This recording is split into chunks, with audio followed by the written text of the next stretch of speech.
हमके सुकून मिलेला। हम तो पकौड़ी उहे समय बनाए चल गए रहली जब हम श्यामी भैया के देखनी, काहे से कि हमरा के मालूम है कि आप दोनों लोगन के पकौड़ी बहुते पसंद है। एगो बात बोली, हम माता रानी से हरदम प्रार्थना करते हैं कि आप दोनों लोगन की ई दोस्ती के जोड़ी हमेशा सलामत रही, केहू के भी नजर ना लगे। हमार मन करत बा कि आज तो अपने हाथ से नाश्ता हमके खिलावा।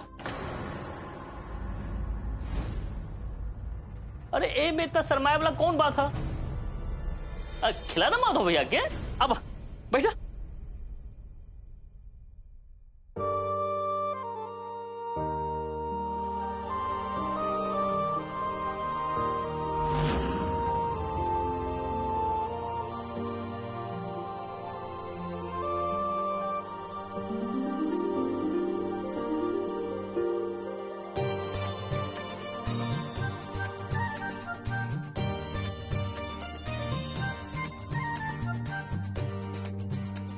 ये दोनों का खुशी कोनो छीनना चाहता है, और अगर वो माधव भैया की अम्मा नीला देवी है तो ऐसा काहे कर रही है?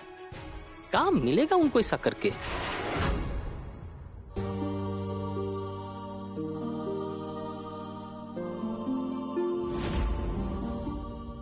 मौसी जी, मुझे तो लगता है इस घर को किसी की नजर लग गई है। आए दिन कोई ना कोई मुसीबत आती है। समाने हो गए हंसे हुए। मैं क्या कहती हूँ, इस घर में ना हवन कराना चाहिए। हवन से ना बुरी आत्माएं आसपास नहीं भटकती। अरे वाह श्वेता, तुम्हारा बात सुन के हमको बहुत ताज्जुब हो रहा है। तुम ऊपर से ही नहीं अंदर से भी बदल गई हो। ताज्जुब क्यों हो रहा है आपको? पहले तुमको ये सब बात दकियानुसी लगता था, अब देखो जरा।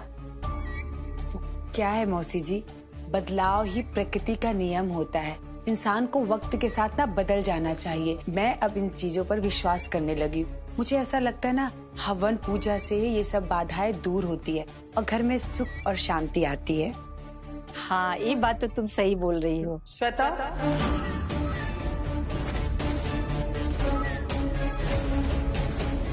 आंटी जी, आप कब आई? वो सब छोड़ो, पर जो तुम अभी बतिया रही थी ना, वो बहुत अच्छा बतिया रही थी। सही कह रही हो श्वेता, अपने सुरक्षा के लिए इससे बेहतर उपाय और कौन हो ही नहीं सकता है।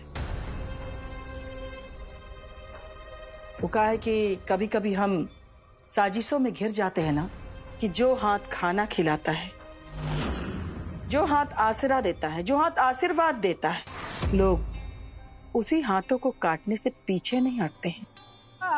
आप किसकी बात कर रही हैं आंटी जी? वो तो किस्मत हमारी बहुत ही अच्छी है श्वेता, कि हमारे आसपास जो लोग हैं ना, विश्वास पात्र लोग हैं। सही कह रहे हैं ना श्वेता? बिल्कुल आंटी जी। मैं आपका एक हाथ और एक हाथ मौसी जी हैं। हम आपका हाथ कभी नहीं कटने देंगे। ये बात हम अच्छे से जानते हैं श्वेता, तभी तो हम तुम दोनों पर आंख बंद करके विश्वास करते हैं। चलो, यही बात पर एक गर्मा गर्म चाय पिला दो। ठीक है, मैं चंदा को बोल देती हूँ। वो कहा है कि चंदा के हाथ का चाय तो हम बहुते पी लिए, आज हमको तुम्हारे हाथ का चाय चाहिए।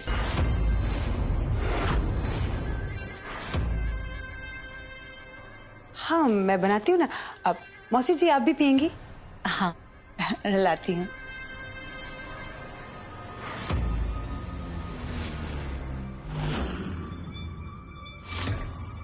दीदी, श्वेता बेचारी पे इतना व्यंग बाण काहे चला रही थी? श्वेता, वो भी बेचारी? अरे दीदी, हम ऐसे ही बेचारी बोल दिए। हमको पता है कि वो बेचारी नहीं है, लेकिन है तो अपने टीम की ना, तो फिर उस पे इतना तीर चलाने का क्या मतलब है? हम बाबा के पास से आ रहे हैं। तो क्या बोले? बाबा हमको बताएं कि माधव और सामू क्या कर रहा है और काहे कर रहा है। तो ये दोनों क्या कर रहा है? चित्रा के हत्या की छानबीन।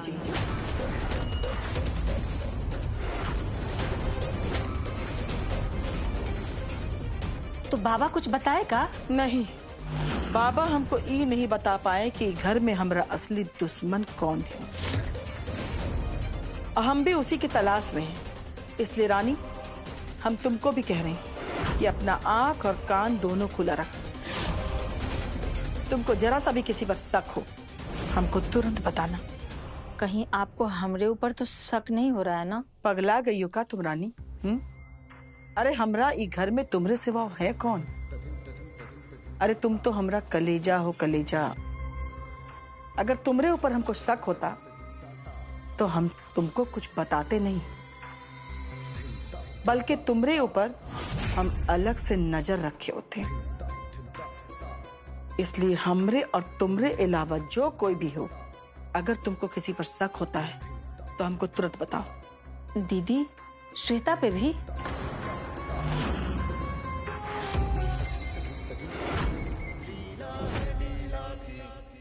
भैया जी, हम पता करने का कोशिश करते हैं, बस आप चिंता मत कीजिए।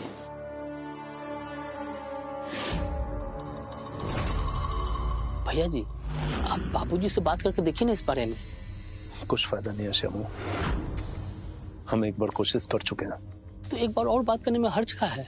देखिए भैया जी, कितना बार ऐसा होता है ना कि हम लोग छोटा छोटा बात पे ध्यान नहीं देते हैं, जबकि वो बहुत ही जरूरी होता है। लेकिन वही बात किसी और के मुंह से सुनते हैं ना, तो हमारा ध्यान उस बात पे चला जाता है जो हम जानते तो हैं लेकिन कब वो सोचे नहीं होते हैं। देखिए, ये सभी कुछ चांस का बात है। हो सकता है बाबूजी से बात करके आपको कुछ पता चल जाए, और यह हो सकता है कि कुछ ना पता चले, तो चांस लेने में कहा जाता है। हम तो कहेंगे एक बार बाबूजी से बात करके देख लीजिए। बतिया तो ठीक कर रहे हो श्यामू तुम। ठीक है, ठीक है भैया जी, हम अभी निकलते हैं। हाँ बाबूजी, प्रणाम। खुश रहो बेटा। कैसे हो सामू बेटा? एकदम बढ़िया बाबूजी। अच्छा बाबूजी, राइस मिल में बहुत ही जरूरी काम है, तो अभी हम निकलते हैं। ठीक है बेटा।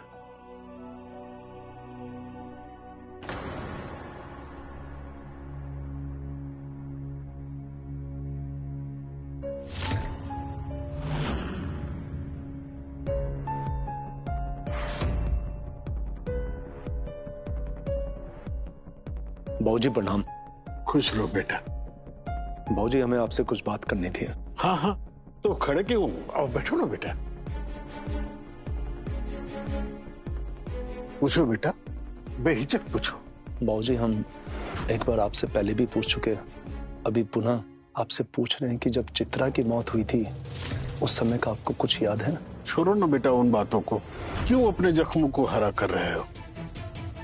पता नहीं क्यों बाबूजी, इन दिनों हमें बड़ा अजीब सा आभास हो रहा है। हमें ऐसा लग रहा है जैसे हमारी चित्रा के साथ कुछ गलत हुआ था, जो हम उस समय समझ नहीं पाए।